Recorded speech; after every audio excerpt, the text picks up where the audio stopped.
Good morning. Luto ko guys na ano, pinaupo. Makain ba kayo nun? Pinaupo. Pinaupong itlog. Yung lagi mo tatandaan kasi ano yan ang favorite ko. Pinaupo. Pwede rin pinatuwad. O diba? Pinaupong manok at pinaupong itlog. O diba? Ito ngayon ito mo yan guys. Ito apartment dito. Teka lang. Alam mo, nakakabwisit. Tinan mo itsura ng motor niya. Ayan nakita mo diba? Kasi umiiyak ako dyan pero ini-slide ka pag gano'n para hindi ako makaraan dito. Abnormal lang puta. Laki ng toyo mo sa sarili sa iba yung may-ari itong looban.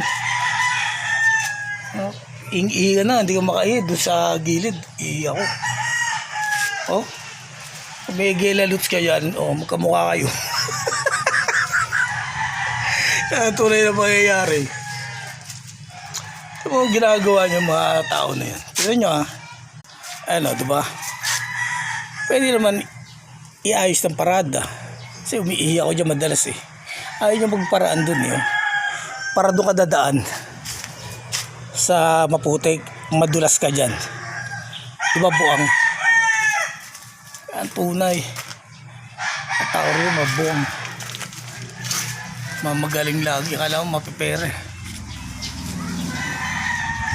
Hindi nga kakain dyan. Hindi kakain Yan tunay. O diba? Tama ba yun? Ginagawang ganyan. Hindi naman ganyan siya magparada dati. O diba? Abnormal Sa to kala mo nangahamon lagi. Wala ka mang babayad. O diba? May babayad ka ba? Mga ginagawa ng ano nyo landlord, ayun naman pinagagawa ng mga umuupa sa inyo. Kaya tunay bis na akala mo sa kanilang buong parking dito tinan nyo diba? Ang madulas kaya yan. Ilang beses na ako nadulas dyan. So ganyan di na sila maglinis dyan. Kasi nila na-aksidente yung tao diba? Kasi yung normal sa amin. Hindi nila ako kayang ano yun dyan. Sige na, hasta la vista baby, are you there?